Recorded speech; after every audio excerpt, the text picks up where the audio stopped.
যে রোগ হলে বুঝবেন আপনাকে মেরে ফেলার জাদু করা হয়েছে, অনেক মারাত্মক আপনি ক্ষতির মধ্যে পড়ে গিয়েছেন। প্রিয় ভাই বোনেরা, আপনি যে বুঝতেও পারছেন না যে আপনাকে কি পরিমাণ জাদু করেছে, তার কারণ সেই আলামতগুলো আপনার জানা নেই যে এই আলামত থাকলে মনে হবে মেরে ফেলার জাদু হয়েছে। অলরেডি আপনি সেই আলামত আপনার মধ্যে দেখা যায়, পরিলক্ষিত হচ্ছে, কিন্তু আপনি নির্ণয় করতে পারছেন না। এই কারণে আপনি সেই সমস্যার সমাধান খুঁজে পাচ্ছেন না।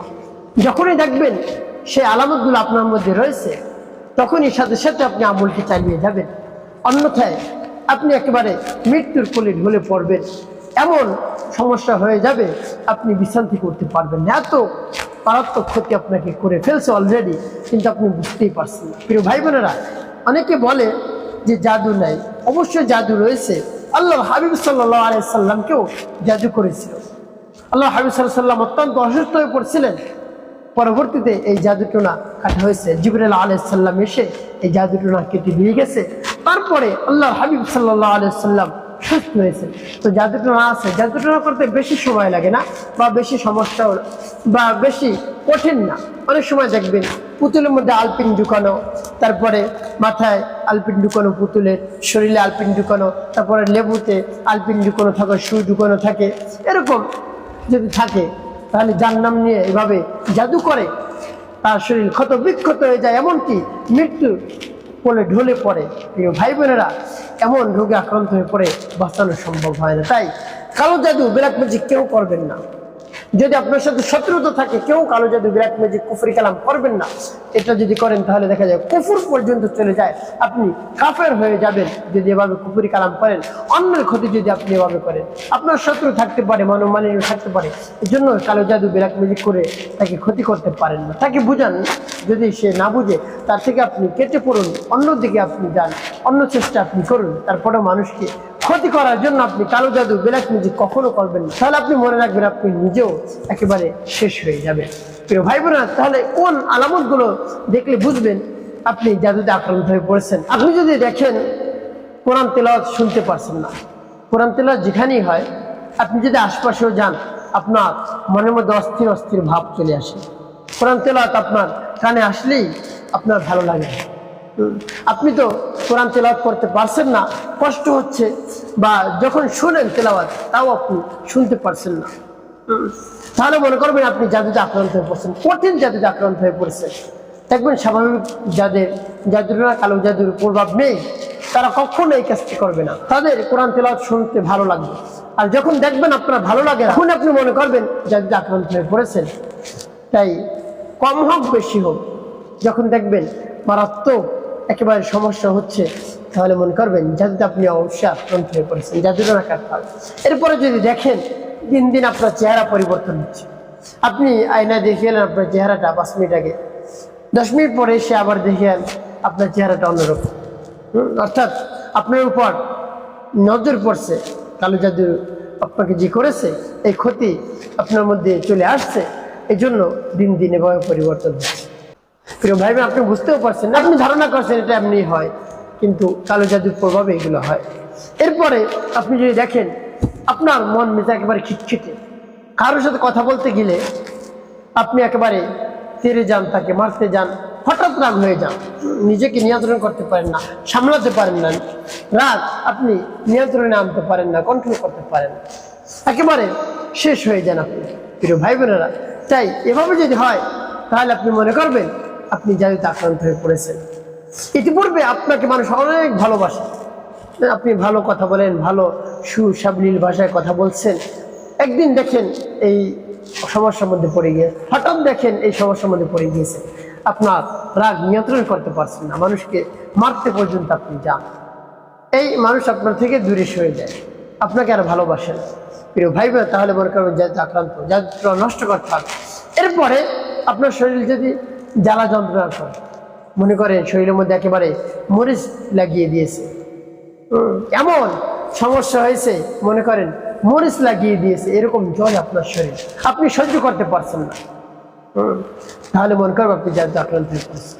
প্রিয় ভাই বোনেরা, এরপরে আপনি যদি ঘুমের ঘরে স্বপ্নে কিছু খেয়েছিলেন, আপনি ঘুমিয়ে পড়ছেন, স্বপ্নে আপনার সামনে কিছু খাবার নিয়ে আসছে, আপনি সেই খাবার থেকে খেয়ে ফেলছেন, তাহলে মনে করবেন খাওয়ানোর মাধ্যমে আপনাকে জাদু করেছে। খাওয়ানোর মাধ্যমে জাদু করলে সেটা মারাত্মক, একেবারে অনেক দ্রুত, একেবারে দ্রুত শরীরের মধ্যে সেই জাদুটা পৌঁছে যায়। তাই যখনই দেখবেন এই সমস্যাগুলো, তখনই আপনি মনে করবেন আপনি জাদুতে আক্রান্ত হয়ে পড়েছেন। তো প্রিয় ভাই বোনেরা, তারপর যদি দেখেন আপনার কোনো ধরনের ক্ষুধা নেই, যতক্ষণ দেখা যায় দীর্ঘ সময় হয়ে গেছে আপনি কোনো খাবার খাচ্ছেন, তারপর ক্ষুধা নেই, কোনো খাবারের কোনো মনোযোগই নেই, ভালো ভালো খাবার আপনার সামনে রয়েছে, তারপর আপনার খেতে মন চায় না। আপনি মনে করছেন হয়তো গ্যাস্ট্রিক, কিন্তু দেন না, গ্যাস্ট্রিক না, অনেক ওষুধ সেবন করছেন, তারপরও কাজ হয় না, আপনার কোনো যেভাবে খাবারের রুচিই নেই, তাহলে মনে করবেন জাদুতে আক্রান্ত হয়ে পড়ছে।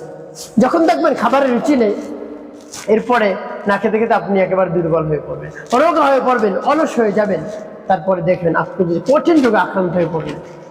রোগ হতে পারে, কিন্তু রোগ হওয়ার পর আপনি ডাক্তার দেখিয়েছেন, অনেক পরীক্ষা নিরীক্ষা করেছেন, তারপরে দেখেন কোনোটাই কাজ হয় না, কোনো রোগ ধরতে পারে না ডাক্তার।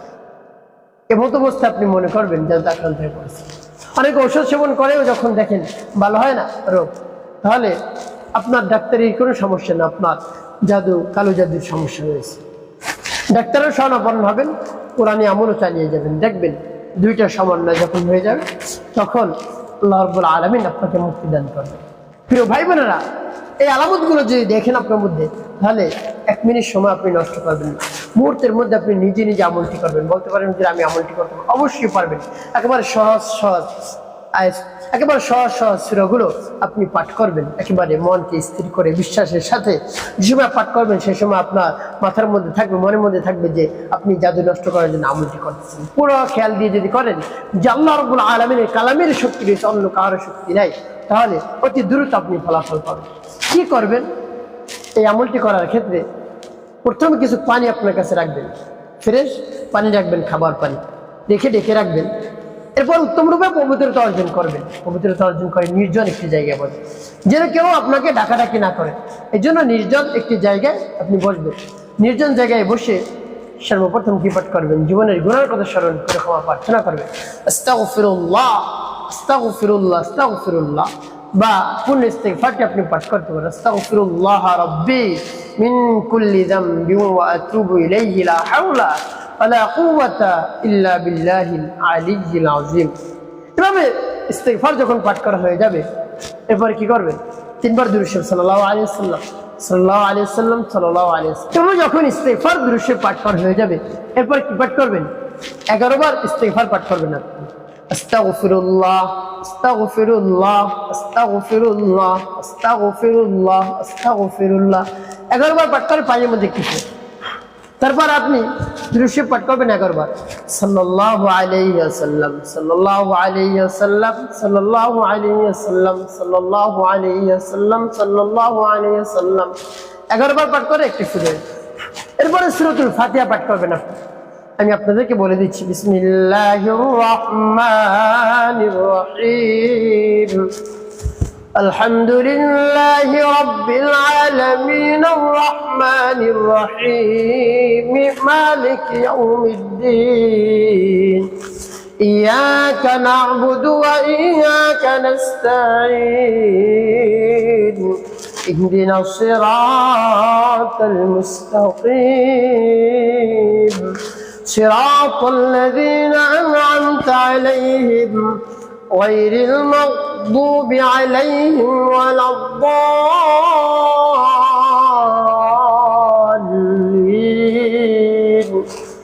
যখন সূরাতুল ফাতিহা পাঠ করা হয়ে যাবে, তবে সূরাতুল ফাতিহা 3 বার পাঠ করবেন, 3 বার পাঠ করে 3টি ফু।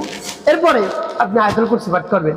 আমি আপনাদেরকে দেখিয়ে দিচ্ছি। বিসমিল্লাহির রহমানির রহিম, الله لا إله إلا هو الحي القيوم لا تأخذه سنة ولا نوم له ما في السماوات وما في الأرض من ذا الذي يشفع عنده إلا بإذنه يعلم ما بين أيديهم وما خلفهم ولا يحيطون بشيء من علمه إلا بما شاء وسع كرسيه السماوات والأرض ولا يؤوده حفظهما وهو العلي العظيم এভাবে যখন পাঠ করা হয়ে যাবে আয়াতুল কুরসি এরপরে ফু দিবেন পানিতে। প্রিয় ভাই, আয়াতুল কুরসি কয়বার পাঠ করবেন? আয়াতুল কুরসি আপনি গুনে গুনে 3 বার পাঠ করবেন। বলতে পারেন হুজুর আয়াতুল কুরসি তো মুখস্থ নেই, আপনি দেখে দেখে পাঠ করবেন। এখন একেবারে শুদ্ধ করে পাঠ করবেন। যদি না পারেন আপনি মুখস্থ করুন, এরপরে আপনি আমল করুন। আপনার নিজের আমল যদি নিজে করেন তাহলে দরদ মাখা মন নিয়ে, অন্তর নিয়ে, দরদ মাখা কণ্ঠ নিয়ে যদি করতে পারেন আপনার কাজ হয়ে যাবে। অন্য কারো মাধ্যমে যদি করান দেখা যায় তাকে আপনি কিছু হাদিয়া দিলেন কিন্তু সে দরদটা আসবে না, আপনার মন থেকে যে দরদটা আসবে এই জন্য নিজে নিজে আমলটি করার চেষ্টা করবেন। আর যখন আমলটি করবেন এরপর আল্লাহ রাব্বুল আলামিনের কাছে অবশ্যই বলবেন মনে মনে, আল্লাহ আমি যা যা আক্রান্ত হয়ে পড়ছি ব্ল্যাক ম্যাজিক, কালো জাদুতে আপনি সব দূর করে দিন, এভাবে বলবেন। এরপরে আপনি এগুলো পাঠ করবেন। প্রিয় ভাই বোন, এভাবে ইস্তেগফার, দুরূদ শরীফ, সূরা ফাতিহা, আয়াতুল কুরসি পাঠ করবেন। এরপরে পাঠ করবেন 7 বার লা হাওলা ওয়ালা কুওয়াতা ইল্লা বিল্লাহ, লা হাওলা ওয়ালা কুওয়াতা ইল্লা বিল্লাহ, লা হাওলা ওয়ালা কুওয়াতা ইল্লা বিল্লাহ। তো যখন পাঠ করা হয়ে যাবে পানিতে ফু দিবেন। এরপরে আপনি কি পাঠ করবেন? ইয়া যাল জালালি ওয়াল ইকরাম,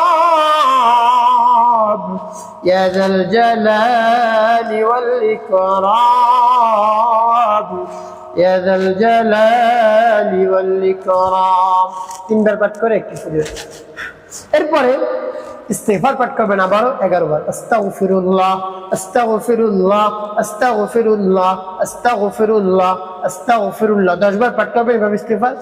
এরপরে 11 নম্বর পাঠ করবেন পুরো ইস্তেগফারটি। আস্তাগফিরুল্লাহ রাব্বি মিন কুল্লি যামবি ওয়া আতুবু ইলাইহি লা হাওলা ওয়ালা কুওয়াতা ইল্লা বিল্লাহিল আলিয়্যিল আযীম। এভাবে যখন পাঠ করা হয়ে যাবে পানিতে ফু দিবেন। শেষে কি পাঠ করবেন? 11 বার গুনে গুনে নবীজি সাল্লাল্লাহু আলাইহি ওয়াসাল্লাম মুহাব্বত নিয়ে, ভালোবাসা নিয়ে দুরূদ ইব্রাহিম পাঠ করবেন, একবারে যেন কম না হয়। আল্লাহুম্মা সাল্লি আলা মুহাম্মাদিন ওয়া আলা আলি মুহাম্মাদ কামা সাল্লাইতা আলা ইব্রাহিম ওয়া আলা আলি ইব্রাহিম ইন্নাকা হামিদুম মাজিদ। আল্লাহুম্মা বারিক আলা মুহাম্মাদিন ওয়া আলা আলি মুহাম্মাদ কামা বারাকতা على إبراهيم وعلى آل إبراهيم إنك حميد مجيد. اللهم صل على محمد وعلى آل محمد كما صليت على إبراهيم وعلى آل إبراهيم إنك حميد مجيد. اللهم بارك على محمد وعلى آل محمد كما باركت على إبراهيم وعلى آل إبراهيم إنك حميد مجيد. اللهم صل على محمد وعلى آل محمد كما صليت على إبراهيم وعلى آل إبراهيم إنك حميد مجيد. اللهم بارك على محمد وعلى آل محمد كما باركت على إبراهيم وعلى آل إبراهيم إنك حميد مجيد. যখন দুরূদ ইব্রাহিম পাঠ করা হয়ে যাবে এরপরে আপনি কি করবেন? ফু দিবেন, পানিতে ফু দিবেন। প্রিয় ভাই বোন, আপনার পানি রেডি হয়ে গেলে এই পানি কি করবে? পানি পান করবে সকালে খালি পেটে পান করবেন নিয়ত করে, আল্লাহ তো কালো জাদুতে আক্রান্ত হয়ে পড়েছে, অনেক সমস্যার মধ্যে পড়ে গিয়েছে, আপনি কালো জাদু বিরাট কুফরি কালাম আপনার এই কালামের বরকতে সব একেবারে নষ্ট করে দিন, আমাকে আপনি রক্ষা করুন হে আল্লাহ। এবং আল্লাহ রাব্বুল আলামিনের কাছে বলবেন। এরপরে আপনি পানি পান করবেন সকালে, দুপুরে, রাতে আপনি 3 বেলা পানি পান করবেন। আরো যদি পারেন যে পানিটা আপনি পান করবেন সেই পানি যেন এই পড়া পানি, অন্য কোনো পানি যেন না হবে, তাতেও অনেক দূরত্ব কাজ হবে। তো প্রিয় ভাই বোনেরা, এভাবে আপনি আমলটি চালিয়ে যান, কাজ হয়ে যাবে। দেখবেন আস্তে আস্তে আপনার সমস্যা দূর হচ্ছে, আপনার শরীর একেবারে হালকা হয়ে যাবে। ইতিপূর্বে হতে পারে আপনার শরীর অনেক ভার হয়ে রয়েছে, এই সমস্যার কারণে অনেক রোগ বাসা বেঁধেছে, আস্তে আস্তে দূর হয়ে যাবে। প্রিয় ভাই বোনেরা, এই শক্তিশালী আমলটা আপনি করুন। এভাবে আমল করার শেষে আল্লাহ রাব্বুল আলামিনের কাছে দোয়া দরখাস্ত করবেন, বেশি বেশি দোয়া দরখাস্ত করবেন। আর দুআউ ওয়াল ইবাদা, দোয়াটাও একটা ইবাদত, দোয়াটা ইবাদতের মগজ, তাই আপনি বেশি বেশি দোয়া করবেন। হে আল্লাহ, আপনি হলেন আমাদের খালিক, আমাদের মালিক, আমাদের হায়াত দাতা, জীবন দাতা, রিজিক দাতা, সবকিছু আপনি দিয়ে থাকেন।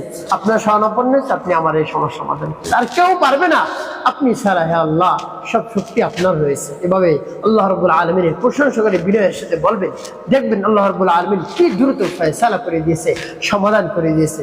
আপনি একবার অবাক হয়ে যাবেন ইনশাআল্লাহ। একটি কাজ আপনার করতে হবে, 5 ওয়াক্ত নামাজ আদায় করতে হবে, মানুষের খেদমতে কল্যাণে কাজ করবেন। অবশ্যই আপনার জীবন অবশ্যই ক্ষমা এবং শান্তিপূর্ণ।